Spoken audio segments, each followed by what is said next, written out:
Você acha que eu não te conheço, que a sua situação financeira não tem como mudar ou só tende a piorar.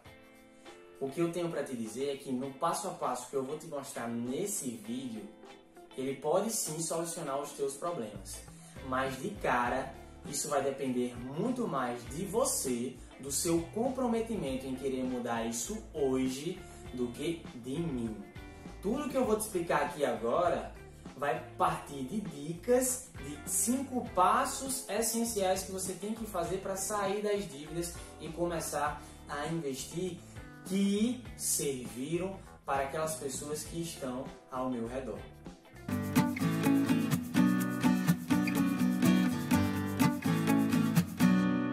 Sendo assim, o primeiro passo que você tem que fazer para sair das dívidas é organização financeira. Não adianta a gente querer ganhar mais dinheiro, fazer uma renda extra, se não tiver uma organização financeira. Eu nem sei quanto é que eu gasto, quanto é que eu ganho ao certo. Então, tudo isso você tem que anotar numa planilha, em algum lugar, para ter essa sua organização financeira, porque isso vai servir como um diagnóstico da sua vida financeira, como uma fotografia da sua situação e realidade financeira atual. Então não adianta a gente de cara ganhar mais dinheiro, porque senão vai fazer com que você gaste mais dinheiro ao invés de passar a economizar mais e cada vez mais ter dinheiro para abater essa dívida e aí sim começar a investir. Então isso você tem que ter em mente, porque tem que mudar essa mentalidade. Isso é o mindset que muitas pessoas têm, que se não tomar cuidado, pode fazer com que o fato de você ganhar mais dinheiro só faça com que você gaste mais dinheiro, que infelizmente é a realidade para a maioria. Só que além de organizar a sua vida financeira, fazer uma organização financeira, você também tem que analisar, e esse é o segundo passo, analisar esses gastos de maneira crítica. Por que isso, Isaac? Porque, por exemplo, se você paga a tarifa bancária, que muitas vezes é um gasto invisível para muitas pessoas e pode ser para você, nós temos o direito de ter uma conta bancária essencial garantida pelo Banco Central. Então isso você já pode cortar já com aqueles bancos tradicionais que você tem, cortar essa tarifa bancária que, por exemplo, em média normalmente deve ser em torno de R$60. Então só no mês já tem esse impacto de R$60. Se a gente for acumular e fazer um cálculo anual, daria R$720. Então isso aí já é uma economia que você pode fazer já. Além disso, você migrando para uma conta bancária digital, você também pode economizar mais ainda se fizer isso. Mas, fazendo tudo isso, se eu não conseguir, Isaac, economizar, meu orçamento ainda não está fechando. Então, o que você tem que pensar em fazer? E executar, não só pensar. Você tem que diminuir o seu padrão de vida. O que seria isso? Se eu saio, por exemplo, 4 vezes na semana com os amigos para beber, então talvez eu tenha que agora mensalmente cortar, em vez de fazer 4, sair apenas 2 vezes para poder mudar e cada vez mais economizar. Ou seja, tem que ter esse sacrifício desse conforto presente para que a gente mude um pouco esse padrão, passe a economizar mais para poder sanar essas dívidas e aí sim viver de uma forma mais tranquila depois que sanamos essas dívidas. Fiz tudo isso, mas não consegui. Uma outra dica que você pode realizar é fazer renda extra. E como eu posso fazer renda extra, Isaac? Uma dúvida de muita gente, só que eu tenho essa solução para você. Aqui no meu canal eu já fiz um vídeo de como fazer renda extra sem sair de casa, é mesmo da poltrona da sua casa, igual eu estou aqui, você fazer renda extra. Então, só conferir aqui no meu canal do YouTube que tem esse vídeo sobre como fazer renda extra sem sair de casa. O que acontece? Depois de você fazer todo esse passo a passo, esses passos na verdade, que eu já citei, sobrou, por exemplo, R$200. Você vai colocar esses R$200 para pagar toda a sua dívida? Não é assim que você deve fazer. Com esses R$200, ou 50% ou 60% você deve utilizar para aí sim abater ou ir abatendo as suas dívidas. Então vou colocar um exemplo aqui de R$200 em que você vai utilizar 60% para abater as suas dívidas. Então, R$120 vai ser para abater as suas dívidas. Mas de que forma eu posso abater essas minhas dívidas? Porque um erro comum de muita gente é fazer, por exemplo, um sorteio de boletos e paga aquele que está com vencimento mais longo, ou que vence amanhã, e não pode ser dessa maneira. E aqui eu vou passar 2 destrinchamentos que você deve levar em consideração para fazer essa ordem de priorização, para quitar ou ir abatendo essas suas dívidas aos poucos com esses 60% que eu mencionei aqui para vocês. Então o que você tem que fazer? Primeiro é colocar uma ordem de utilidade dessa dívida. Por exemplo, se você está devendo a conta de água ou energia, isso é extremamente essencial para a sua vida. Então você tem que priorizar a conta de água e energia. Ah, eu também não estou conseguindo, já estou com a dívida atrasada do meu plano de saúde. Então isso é algo mais urgencial. Então priorizar essa dívida mais urgencial. Depois, não é esse o meu caso.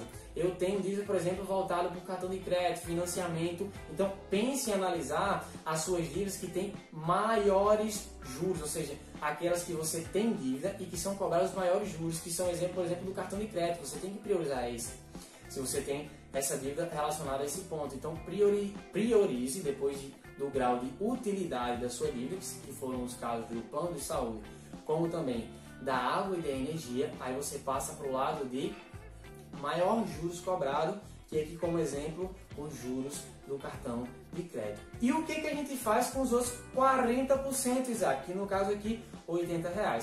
Você vai começar a investir. Mas o que seria isso? Começar a investir como? Eu estou endividado. Você vai utilizar esses 40% para formar a sua reserva de emergência. E por que eu vou formar a minha reserva de emergência, Isaac? Imagina aqui agora que você ficou sem sua renda que você recebe justamente para poder pagar as suas contas mensais, normalmente, seja de água e energia, como também seus gastos com comida. Então, se você ficou sem renda, tudo isso vai ser comprometido, inclusive o pagamento das suas dívidas. E você precisa ter formado essa sua reserva de emergência para quando justamente surgir uma situação emergencial, você ter essa possibilidade de pagar sem comprometer ainda mais o seu orçamento mensal, que já está extremamente apertado. Então você teve algum problema, por exemplo, relacionado à saúde. Isso é algo emergencial, precisa ser colocado como prioridade. Então você utiliza dessa sua reserva de emergência para isso. Então R$80 vai servir para isso. O erro muito comum das pessoas é achar que a renda fixa ela não vale mais a pena em virtude da rentabilidade para colocar a sua reserva de emergência. Só que o que você tem que ter em mente? A reserva de emergência ela tem que ter alta liquidez e baixíssimo risco. Sendo assim, se ela tem que ter alta liquidez, ou seja, o que seria isso? É aquilo que eu posso resgatar facilmente e tem que ter baixíssimo risco, ainda assim, esses investimentos têm que ser atrelados à renda fixa, porque o foco não é rentabilidade e sim baixíssimo risco e altíssima liquidez. Então pense nisso. Quais seriam exemplos de onde eu posso colocar essa minha reserva de emergência, que no caso que você citou foi de 40%.